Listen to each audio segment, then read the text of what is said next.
اوپر سے جون کا مہینہ، جوتے سمیت پاؤں جل رہے تھے۔ وہ واپس ہاسٹل جا رہی تھی۔ گرمی کی وجہ سے لوگ گھروں میں قید تھے، رش کم تھا، سامان تھامے وہ سڑک پر جا رہی تھی۔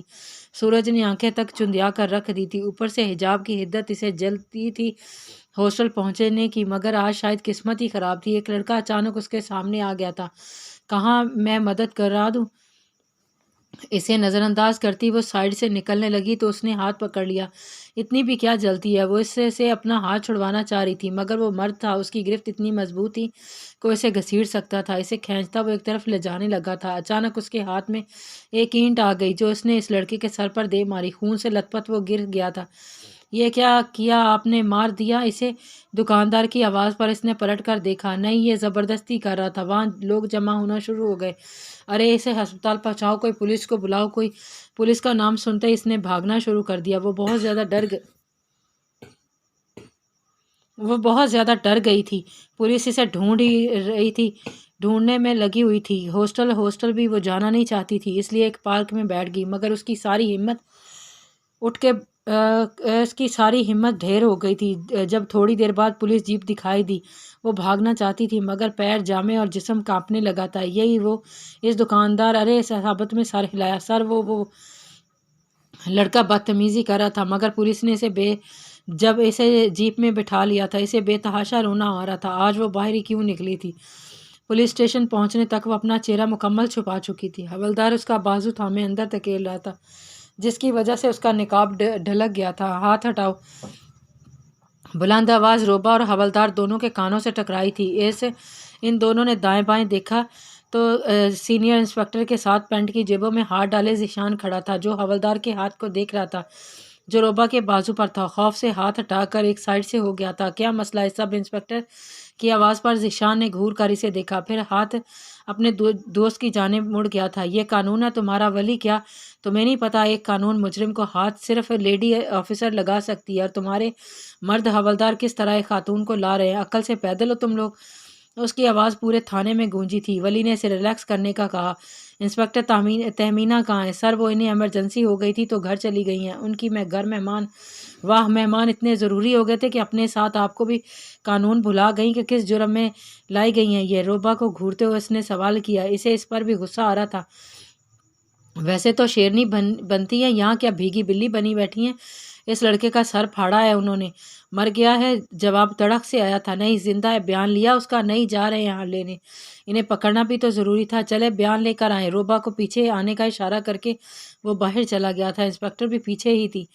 ہسپتال کے کمرے میں ملزم اپنے چاروں اور کھڑے پولیس والوں اور لڑکی اور سول میں موجود اس لڑکے کو دیکھ رہا تھا، جو کھا جانے والی نظروں سے اسے گھور رہا تھا۔ آپ کو ڈرنے کی ضرورت نہیں ہے، ہمیں بتائیں کیا ہوا تھا؟ اس لڑکے نے ذیشان کو دیکھا جو سینے پر ہاتھ باندھتے ہوئے سیدھا ہوا تھا۔ وہ وہیں میں نے بدتمیزی کی تھی، اس لیے انہوں نے مجھے مارا۔ روبا نے گہرا سانس ہوا کے سپرد کیا۔ ذیشان نے گھور کر انسپکٹر کو دیکھا۔ اب تو آپ کو پتہ چل ہی گیا ہوگا کہ جو کچھ بھی ہوا سیلف ڈیفنس میں کیا گیا۔ آپ ہیں کون اور اتنا کیوں انوالو ہو رہے ہیں؟ ذیشان نے اپنا کارڈ نکالا۔ میجر ذیشان احمد۔ انسپکٹر نے اس کے ہاتھوں سے کارڈ لے کر اس کی جیب میں رکھا۔ میجر ہوں گے اپنی چھاؤنی میں، فی الحال چھٹی پر ہو، ایک عام آدمی بن کر رہو اور دوسروں کے معاملے میں ٹانگ نہ اڑاؤ۔ ایک میجر ہونے کی حیثیت سے میری حدود اور ایک عام باشندہ ہونے کی حیثیت سے میرے حقوق مجھے سب پتہ ہے، مگر اب آپ کو پتہ ہونا چاہیے کہ سب انسپکٹر ندیم یلغار دوبارہ اس لڑکی کو نظر اٹھا کر دیکھا تو تمہیں اٹھانا پوری بٹالین آئے گی۔ روبا نے حیرت سے اس کے چہرے کو دیکھا، جس کا ہاتھ انسپکٹر کے گریبان سے چند فاصلے پر تھا۔ اسے باہر آنے کا اشارہ کر کے وہ چلا گیا۔ روبا بھی پولیس سے نظریں بچاتی نکل گئی تھی۔ باہر وہ گاڑی سے ٹیک لگائے اس کا انتظار کر رہا تھا۔ آئیں میں آپ کو ہاسٹل چھوڑ دوں؟ نہیں، میں چلی جاؤں گی، تھینک یو۔ بیگ سنبھالتی وہ مڑی۔ کس کے لیے تھے؟ میں نے آپ کو پولیس سے بچایا یا لفٹ نہ لینے کے لیے؟ اسے بنا کوئی جواب دیے وہ چلنے لگی۔ آئی لو یو۔ روبا کے پیر وہیں جامد ہو گئے تھے۔ اس نے پلٹ کر حیرت سے اسے دیکھنا۔ بس روکنا تھا آپ کو، مجھے بات کرنی ہے آپ سے، اور مجھے میری قسم اگر آپ کو کچھ کہا تو وہیں مر جاؤں۔ ہیلپ کی ہے میں نے آپ کو، اتنا تو کر ہی سکتی ہوں۔ چند لمحے اسے دیکھنے کے بعد وہ گاڑی کی طرف بڑھ گئی۔ گہرا سانس لے کر وہ گاڑی میں بیٹھا تو وہ ونڈو سے باہر دیکھ رہی تھی۔ مجھے تو لگا تھا کہ آپ بہت بہادر ہوں گی، مگر آپ تو ڈرپوک نکلیں۔ جب ایک لڑکی کو اپنی عزت پر خطرات نظر آئیں تو وہ ڈرپوک بن جاتی ہے، اور یہی ان کی سب سے بڑی غلطی ہوتی ہے۔ عام حالات میں شیرنی بنے گھومنا ہے، اور جہاں بنا چاہے وہیں بلی جیسا منہ نکال لیتی ہوں۔ مطلب آپ بھی ان میں سے ہی ایک نکلی ہیں۔ ایک بار بھی نہیں بولا گیا کہ ان سے کہ لیڈی آفیسرز کے علاوہ ہاتھ نہ لگائے مجھے کوئی۔ میں ڈر گئی تھی، ایک تو وہ اتنی بدتمیزی کر رہا تھا، اوپر سے سر سے نکلتا خون، اتنا خون نکلا کہ میں گھبرا گئی تھی۔ جب میرے ساتھ غلط ہو رہا تھا تب کسی نے نہیں دیکھا تھا، جب اسے مارا تو سب آ گئے، مجھے ڈر لگنے لگا تھا کیا کروں، اس لیے وہاں سے بھاگ گئی، مگر پھر بھی پولیس نے ڈھونڈ لیا۔ ایسے حالات میں ڈرتے نہیں ہیں، پرابلم اور بڑھتی ہیں، کانفیڈنس ہو جاتا ہے۔ میرا دوست ہے حیدر، وہ کہتا ہے اپنے فیصلوں پر کانفیڈنس رہتے ہیں، اس کی صفائیاں نہیں دیتے، اور اگر لگے غلط ہے تو پھر سوچتے ہیں کیونکہ ایسے کیسے غلط ہے، ایسا مت، میرا دوست کہتا ہے۔ مگر وہ اس کی باتیں سن ہی کب رہی تھی، وہ تو باہر کسی گہری سوچ میں گم تھی۔ ہاسٹل آ گیا، اس کی آواز پر ایک دم ہی بریک لگی تھی، سامان اٹھاتی وہ جلدی سے باہر نکل گئی۔ پھر ملیں گے روبا، اس بار بات ادھوری رہ گئی ہے کہ حالات ایسے ہیں، ایسے میں اور کیا کرنا چاہیے۔ دوسری نظر اس پر ڈالے بغیر وہ ہاسٹل آ گئی تھی۔ بیڈ پر سامان رکھنے کے بعد اس نے پورے 2 گلاس پانی پیا تھا۔ گہرے گہرے سانس لینے کے بعد وہ ذیشان کے بارے میں سوچنے لگی تھی، سوچتے ہونٹ کب مسکرائے اٹھے اسے پتہ ہی نہیں چلا تھا۔ اگر آج وہ نہ ہوتا تو منظر بدل کر پھر سے فون کی ساکن سکرین پر ڈھل گئی تھی، جہاں اس کا پیغام جگمگا رہا تھا۔ بے ساختہ ہی انگلیوں کی پیڈ پر چلی گئی تھی، پھر کچھ سوچ کر جواب نہیں دیا، الٹا فون دوبارہ سوئچ آف کر دیا تھا۔ تارے کو شمار کرنے لگی تھی۔ آپا جلدی کر لیں، تانگا آگے آپ کو اڈے پر چھوڑ دے گا۔ وہ بے دلی سے چائے پی رہی تھی جب بختو کی آواز آئی۔ سامان اس نے باندھ لیا تھا، وہ چائے ختم کرنا چاہتی تھی جب دوبارہ پھر بجا تھا۔ بختاور تانگے والے کو بول صبر کر لے آ رہی ہوں۔ اس نے دروازہ کھولا تو سامنے ڈاکیا تھا۔ جی چچا، رباشا اکمل کے لیے ڈاک آیا ہے۔ اپنے نام کی پکار سن کر وہ دروازے تک خط لیا، سرکاری لفافہ تھا۔ کاغذات نکالے تو ایک دم دل کو دھکا سا لگا، ٹی سی اٹھی جو ہوک بن کر پھر دب گئی۔ ہونٹ سکڑے تھے مگر آنکھوں میں اداسی اتر آئی۔ کیا ہوا روبا؟ اس نے نم آنکھیں اٹھا کر اپنی ماں کو دیکھا۔ امی وہ طلاق آئی ہے پہلی۔ کاغذ سمیٹنے کی کوشش میں ہاتھ کانپ رہے تھے، کاغذ نیچے گر گیا تھا، اسے وہیں چھوڑ کر وہ اندر سامان لینے چلی گئی۔ بختو نے کاغذ سمیٹ کر لفافے میں رکھا اور اس کے سامان اٹھایا اور تانگے میں رکھنے چلا گیا۔ وہ سب سے مل رہی تھی۔ بختو نے اسے لفافہ پکڑایا جسے اس نے بیگ میں رکھ لیا تھا۔ اچھا امی، اپنا اور ان دونوں کا خیال رکھیں، میں آؤں گی ملنے۔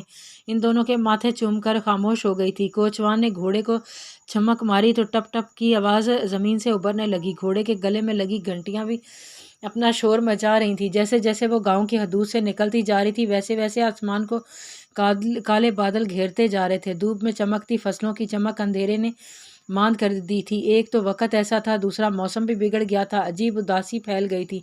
نظر سفید حویلی پر پڑی، بے ساختہ ہی آنسو آنکھ سے لڑکھڑانے لگے تھے۔ کرب سے آنکھیں بند کی تو حیدر ویل چیئر پر بیٹھا مسکراتا نظر آیا۔ لہلہاتی فصلیں اب مٹی کے اونچے اونچے پہاڑوں میں ڈل گئی تھیں، جس کا مطلب انادی کہیں پیچھے رہ گیا تھا۔ ہلکی ہلکی بوندیں بھی شروع ہو گئی تھیں۔ ہوا بھی کمزور تنے والے پیپل کے درخت اور کیکر کو جڑوں سے اکھیڑنے میں لگی تھی۔ اس کا دل گھبرا رہا تھا۔ چچا، موسم خراب ہو رہا ہے، تانگا نہیں چل رہا ہے تو گاؤں کی واپس موڑ لیں۔ نہیں بیٹی، ایسا تو نہیں ہوتا رہتا، اتنی خراب نہیں ہے کہ تجھے اڈے تک پہنچا دوں گا۔ وہ نا امید سی ہو کر سر جھکا گئی۔ مٹی کے پہاڑ پکی سڑک میں تبدیل ہو گئے تھے۔ گاؤں زینبو، بختو، حیدر بہت پیچھے رہ گئے تھے۔ سب تو ہر لمحے میں اس کا دل اداس سے اداس ہوتا جا رہا تھا۔ آخر اس نے تنگ آ کر فون نکالا، ہیڈ فون کان میں لگایا، میوزک پلے کر دیا۔ میرا دل میرے ہاتھوں میں جاتا رہا، روٹھی تقدیر کو میں مناتا رہا۔ یہ زمانہ تو دامن بچاتا رہا ہے، تو بھی دامن بچائے تو میں کیا کروں؟ اسے شب ہجراں مجھ کو بتا دے ذرا، یاد ان کی جو آئے تو میں کیا کروں؟ الفاظ بھی اسے حیدر کی یاد دلا رہے تھے۔ ہر چیز مجھے کیوں اس کی طرف گھسیٹ رہی ہے؟ میرا فیصلہ بالکل ٹھیک ہے، میرا جانا ہی بہتر ہے۔ اڈے پر ایک بھگدڑ مچی ہوئی تھی۔ سروں پر اپنے بستے، بیگ، گتے رکھے بارش سے بچتے لوگ بسوں میں سوار ہو رہے تھے۔ کوچوان نے باحفاظت اسے بھی ایک بس میں سوار کر دیا تھا۔ چند بارش کی بوندوں نے زمین کی بھڑاس نکال دی تھی، جس کی وجہ سے گرمی تھوڑی بڑھ گئی تھی، مگر ایئر کنڈیشن بس میں قدم رکھتے ہی سرد ہوا ہڈیوں تک میں رچ بس گئی تھی۔ وہ نیچے اتر آئی۔ اے سی چل رہا ہے، میری طبیعت خراب ہوتی ہے۔ سامان اتارتے کوچوان نے کوئی دوسری بس دیکھی جو کراچی جاتی ہو، مگر کوئی بھی نہیں تھی۔ ہر گزرتا لمحہ موسم کو شدید کرتا جا رہا تھا۔ پہلے صرف بارش ہو رہی تھی لیکن اب بادل گرجنے بھی شروع ہو گئے تھے۔ وہ ایک کونے میں پناہ لیے کھڑی تھی جب سائرن بجا۔ کراچی جانے والی ایک بس تیار تھی۔ کوچوان نے اسے وہیں بٹھا دیا۔ بس میں قدم رکھتے ہی اسے ایک انجانے خوف نے آن گھیرا تھا۔